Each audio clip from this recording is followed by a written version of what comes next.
आज के दिन में भी है ना। आज हम मेंटल इश्यूज की बात करते हैं, इमोशनल इश्यूज की बात करते हैं, उस सब का जो मूल है ना, जो कोर है, वो इस काम गीता में है। अगर उसको हम समझ जाए तो आधी हमारी परेशानियां ठीक हो जाए। पर वो समझना इतना मुश्किल है और वो कर पाना कितना मुश्किल है, वो स्वयं काम के मुंह से कृष्ण बुलवाते हैं। So it's a very beautiful short part. तो ये भाग अश्वमेधिका पर्व में, तो शांति पर्व हो गया, अनुशासन पर्व हो गया। फाइनली उसके कारण थोड़ा सा जो जो संवाद हुआ है भीष्म के साथ, उसके कारण थोड़ी सी धाड़स बंधी है युधिष्ठिर को, और वो राजा बनने को तो तैयार हो जाते हैं और उनका राज्याभिषेक हो जाता है। फिर उत्तरायण होता है और भीष्म जो है वो अपना देह त्याग कर देते हैं। और फिर एक बार युधिष्ठिर टूट जाते हैं, वो फिर एक बार टूट जाते हैं, क्योंकि वो गिल्ट, वो जो उनके मन का जो भाव है ना, वो इतना ज्यादा डीप है कि ये क्या हो गया। वो दुख उनका इतना ज्यादा है कि वो कह रहे हैं कि ये क्या हो गया। और अब जो एक भीष्म पितामह थे, उन्होंने भी देह त्याग कर दिया। और ये सब क्यों हुआ?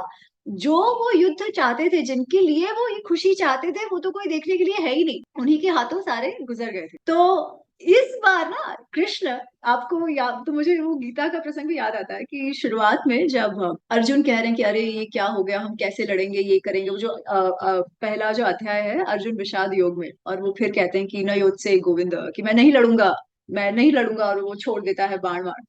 तो उस समय शुरुआत में कृष्णा इतना जो प्यार से, इतने भाव से जो उन्होंने गीता समझाई है, वो बाद में आती है। शुरुआत में तो वो गुस्सा कर देते हैं कि अरे क्या तुम बात कर रहे हो, अशोचान अनवशोचस प्रज्ञावादांश भाष्य से। वो कहते हैं जिस पे नहीं सोच, जिस पे दुख नहीं मनाना चाहिए, उस पे दुख मना रहे हो, और अपने आप को बहुत शाणे समझ रहे हो, बहुत स्मार्ट समझ रहे हो, है ना। तो तुम जो कर रहे हो तो गलत है। क्लेब्यम मास मगमा पार्थ, ऐसे नपुंसक मत बनो, जाओ जाके लड़ाई करो, उत्तिष्ठ भारत। तो वो सब वो कहते हैं। फिर जब उन्हें लगता है कि नहीं नहीं, अर्जुन का मन सच्ची में बहुत ही ग्लानि से भरा हुआ है, और जब अर्जुन कहता है कि शिष्यस्ते हम शाधि माम त्वम प्रपन्न, मैं आपका शिष्य हूँ, आपके पास आया हूँ, धर्म सम्मूढ़ चेता, क्या सही है क्या गलत है यही मुझे नहीं समझ आ रहा, आप मुझे समझाइए, मैं आपको सरेंडर करता हूँ। तब जाके फिर वो गीता का ज्ञान आता है। यहाँ पे वो उल्टा है। यहाँ पे ऐसा है कि शुरुआत में तो सब वो समझ रहे हैं उनकी ग्लानि, और सब बहुत उनको समझाने का प्रयत्न कर रहे हैं, ये है वो है।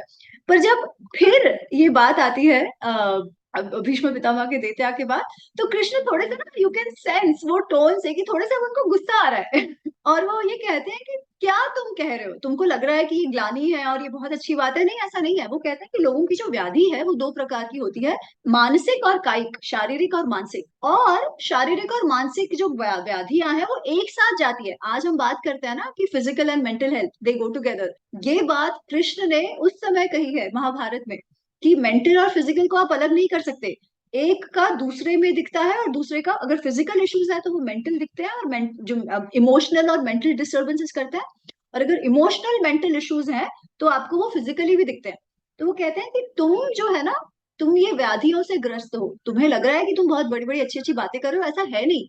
तुम ये व्याधियों से ग्रस्त हो। जब तुम युद्ध लड़े थे तब तो तुम्हारे जो शत्रु थे वो तुम्हारे सामने खड़े थे। आज भी तुम्हारा युद्ध खत्म नहीं हुआ है, पर आज जो युद्ध है वो तुम्हारा अपने साथ का युद्ध है।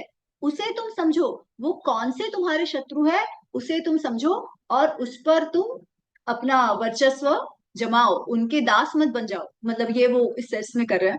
इससे ज्यादा मैं नहीं कहना चाहती, क्योंकि मुझे लगता है कि लोगों को ये प्रसंग पढ़ना चाहिए।